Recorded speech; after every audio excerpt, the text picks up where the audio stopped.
What's up, guys? So let's do the 5 easiest tricks on a mini ramp. First off, you need to know how to drop in. So you're gonna take your back foot, put it on the tail, and you're gonna roll over to the coping, stick it on there.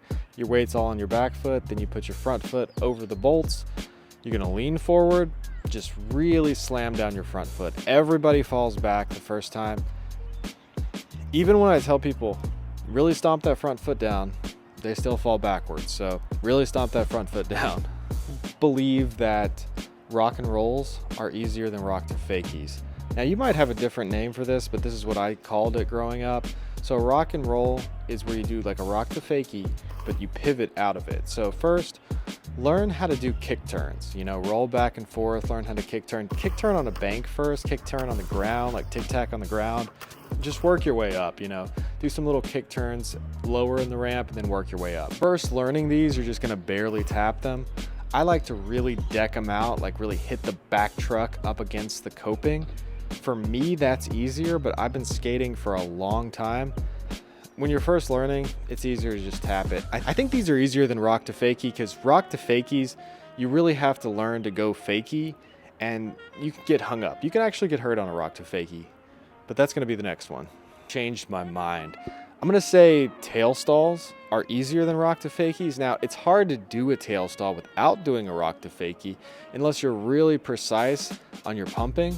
So pumping your knees, that's how you get speed to get back up the transition. Tail stalls, all you do is really just kind of tap your tail. For me, on like vert ramps and stuff, it's easier to do a tail stall than to drop in because you're already in the ramp. I feel like that's true on a mini ramp too. Like if you're scared to drop in, try doing a tail stall. If you're comfortable pumping back and forth in the ramp, you know, pumping back and forth and doing kick turns, that is essential. You got to learn that first, and then everything else kind of falls in place if you're really comfortable on your board in the transition.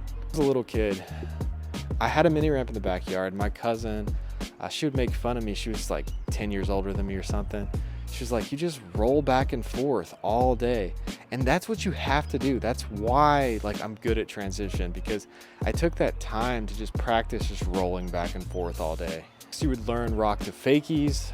They can be scary. You know, before like blunt to fakies, rock to fakie might be the scariest trick you learn on transition. I would say do a little one at first, just barely tap it.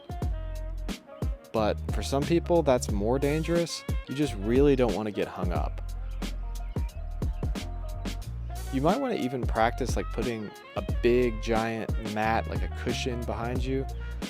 That's what I taught in videos about how to blunt a fakie. It's kind of like that, you know, because you don't want to get hung up and fall backwards because you could get hurt.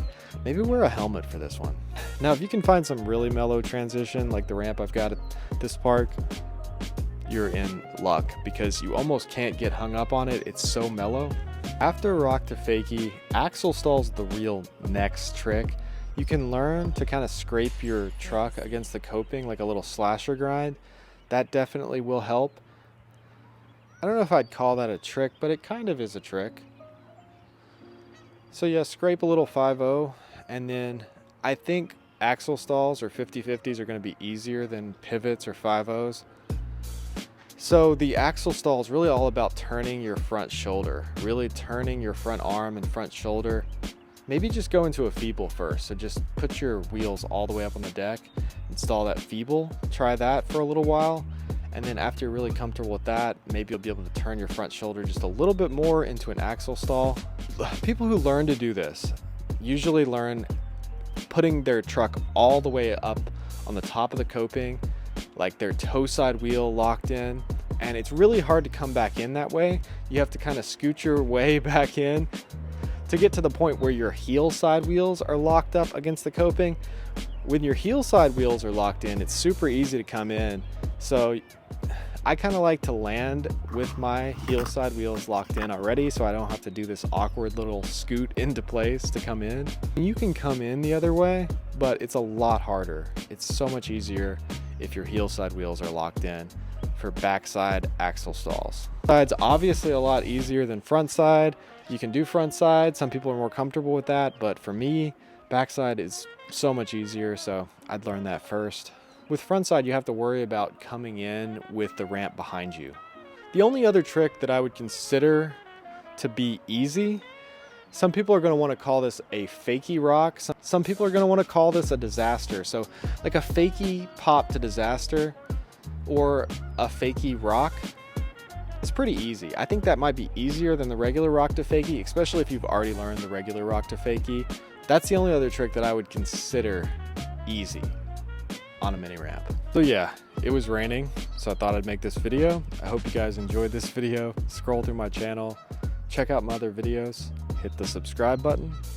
Check out my conspiracy theory channel, the Illuminati Files. I'll put a link in the description below. I just made it. There's only one video on there. It's about Stranger Things and MK Ultra. And I really don't know what I'm going to do after that, but I need some more subs on there. It's probably never going to get monetized, but it might be fun. Subscribe. Thanks for watching.